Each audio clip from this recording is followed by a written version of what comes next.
Waiting for the hello. Today we're doing. I don't usually say that. That's weird. Well, this video at least, I'm going to be doing a book talk with my wonderful fiance Alex.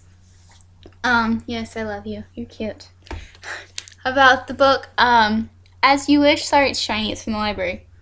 As You Wish by Cary Elwes. It's the kind of like a behind the scenes making of the Princess Bride movie. And we're both Princess Bride nuts, and we both read this book and really enjoyed it. So we're going to do a book talk type of video about it. And I'm actually over at his mom and dad's house today, hence the change of scenery. And if you see dogs bouncing and running and jumping on us, that's why. So we're going to do a book talk about this book. What do you think of it? That was great. It was really funny. Cary Elwes is obviously very witty. No, I'm checking the weather. There's a storm going on. That's nice, but the people watching our video don't need to know about the storm. It's going to be horrible for me. But anyway, he's very witty. He's obviously very, very much in love with the work he did. And he... I thought it was really well written, too. Mm-hmm. Yeah, his composition was really good. The flow never really slowed down or stopped for dramatic means or otherwise. It's kind of like looking into the mind of an excited child, but a lot more organized. You know, it's just like the book just doesn't slow down. I had to take a little time off from reading it because I got really busy, but it was And easy now to it's step overdue back. at the library. Yeah, I've never had two jobs, so But they wouldn't let me renew it anymore. It's not my fault. yeah, that's fine. But it was really easy to get right back into. It was just, well, like she said, it was really well written, very funny. What was your favorite part? Oh, of course, I liked all the stuff about like Bob Anderson. I forget his name. Was it Phil Diamond, the two sword masters that were training them? When I was a little kid, I was really a big fan of old swashbucklers like Captain Blood, Scaramouche, Mark of Zorro, The Adventures of Robin Hood, like Tyrone Powers, Basil Rathbone, Douglas Fairbanks, and of course Errol Flynn. Um, and that was one of the things I loved about Princess Bride. And as a little kid, it was a really cool sword fight. And their two sword masters have a lineage that goes back to Basil Rathbone, who trained with the original sword masters that I can't even remember their names, of Hollywood, who were some of the finest sport fencers in the world at the time. These guys were contemporaries of masters like Aldo Nadi, who's still considered to be one of the finest fencers to come out of Italy. Um, Hey, also, Scout, say hi. Come here. This one's Scout. I don't even know if you can see her. There is a nose. Hi, Scout. Come here. Oh, ow. She's a Come on, lab, and she kind of knocks you over. come on, By Lunkhead. kind of, I mean totally. Come here. Say hi to the camera. She's This very, is Scout. very non-cooperative, but she isn't even 3 years old yet. I don't even think she's two. She's like, why are you petting me? You normally avoid me. She's very slobbery, and she likes to jump on me, so. And knock you over. Anyway. And flop.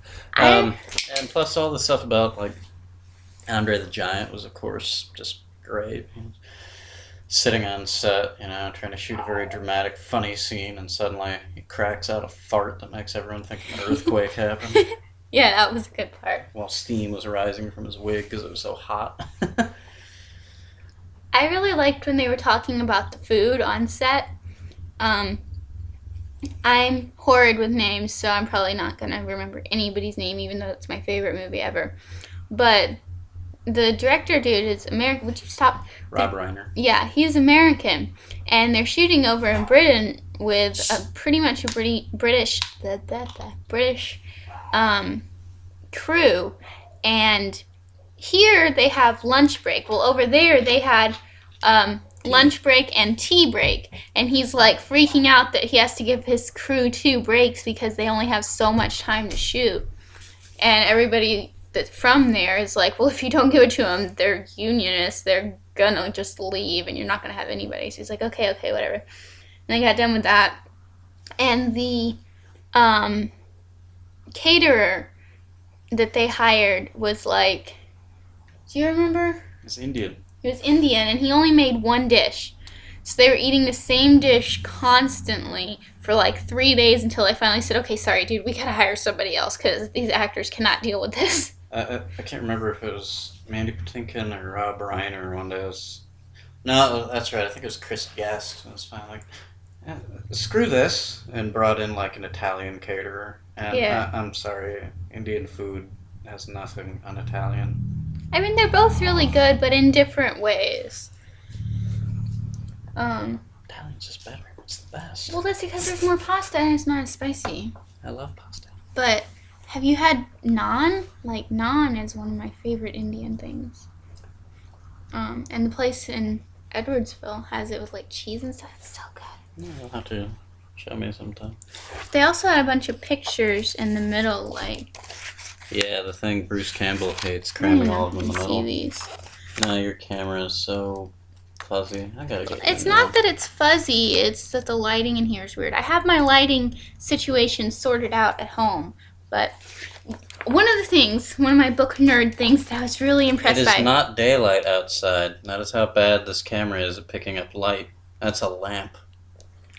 Anyway, my book nerdishness, one of the things that I was really impressed with is most books that have pictures in the middle, they just stick them in the middle of a paragraph, whatever. This one, end chapter, then pictures, then begin chapter. I was really, really, really, really, really impressed by that. I've never seen a book do that, and that made me very happy. And even though it's, for lack of a better word, a chapter book, they still have an index in the back to show you like where stuff is and everything. So that's cool. It's a very heartfelt book too. Like anytime he talked about someone that had died, or someone that he felt he owed a great debt to, Eloise was very respectful without really getting mushy. You know, it was very professional, but still very much just very genuine. Yeah, seems like a really, really nice guy. Yeah. Another thing that I found interesting was he was telling about he broke his toe on set. Thank you, Andre. Because they had these, for the outdoor sets, they had these, they had they had buses to yeah. transport the cast and the crew and everybody. But Andre the Giant could not fit in one, much less it wouldn't carry him. So they got him an ATV. Dude was over 6 foot by the time he was 13 years old. Yeah. So they got him an ATV. And he used one before at like his parents' farm and everything. And so he's just having a blast with the thing, going crazy with it. It's just like mine at home, boss. He's trying to talk Cary Elwes into driving it and playing around with it and everything, like the whole time. And he finally talks him into it. And if you've ever driven one, you know you kind of have to like, there are things like pedals and like shifters and stuff that you have to push down with your foot. And when there's a clutch too, and then there's like a gear shifter down there. At least when I drove one. Last time I was on one, I'm kind of small, so for me, I had to stand up and put all my weight down the thing to get it to work. So he's doing, like, he's bigger than me, of course, so he's not having to do that, but he's still having to, like, push on it like you have to do if you're driving an ATV. And he got his toe stuck in, like, somewhere in between there. He tried to shift to second, and it ended up going too fast, getting his foot stuck. And then he ran into a rock. Yeah. Broke his toe. And he tried to keep it from everybody, and it didn't work. And then the director is like, just tell me, we'll work around it. And he's like, are you okay? And he's like, yeah, fine. Please don't fire and replace me. Yeah. And you can see it too, and he sits down kind of weirdly at one point before they go rolling down the hill, and then when they're running off to the fire swamp, you see him kind of hopping, and it's just because he's in agonizing pain because his toe is just broken straight down. And he still the duel was the last thing that they filmed because they wanted to get it just perfect, you know, which is pretty common with movies that have a big climactic fight scene. And they got so good at the choreography that it was like For half as sure. long as it needed to be. So they're like, improvise, do things, do more things. They ended up adding stuff in. Fighting up the stairs. They actually went home and watched a bunch of swashbuckler films, and one of the most iconic sword fights of all time was in Adventures of Robin Hood, where Basil Rathbone and Errol Flynn are dueling on this flight of stairs. They took a cue from that, and they also added in that acrobatic spinning around Yeah, thing. they added in the ruins at the top of the stairs to Hmm. give them more to do and all that. Basically, just to use the entirety of what was available to them, and threw in a bunch of extra stuff, and they had to do what, like 6 takes and then another 8 takes. Oh, and it was cool too because when they were filming the very last scene where Buttercup and Wesley kiss, they like did it, and the director's like, okay, let's do another take, and they did like 2 more takes, and then the Robin. actors were like, oh, I think we need another take. We should try that again. And the director finally, eventually, had to tell them, okay, I think we got enough takes. We have like 10 or however many they shot. Yeah. So it was really interesting. The director is Rob Reiner. He is Michael Stivic on All in the Family, and he was also the director of This Is Spinal Tap with Chris Guest, who played Count Rugen, the Six-Fingered Man, who is he's just this kind of innocent guy. He's just so super nice, but Count Rugen was totally the opposite of it. When he was having his little scene with Mandy Patinkin when they first started going at it, and they go in the Six Fingered Man, he actually was making the sound effects like ching ching ching ching. They had to stop. I was like, "What are you doing?" Well, I had that in afterwards. Oh, sorry. Oh, And and he was so incompetent with it at first that he had to figure out that with the sword, it's like, oh, I just need to think about defending myself, and it worked out fine after that. and when they do the part where Rugen smacks Elwes on the head with his hand holding his sword and all that, he Pommel. was like, it was so, because he was trying not to actually hit him because he was worried about hurting him. So it was so off, like it just wasn't working. And Elwes finally said, just like tap me. It'll be fine. It'll work better with me making the face and everything. And he did it too hard and like actually knocked him out, and he had to go to the hospital. And that's the one that ended up on the film.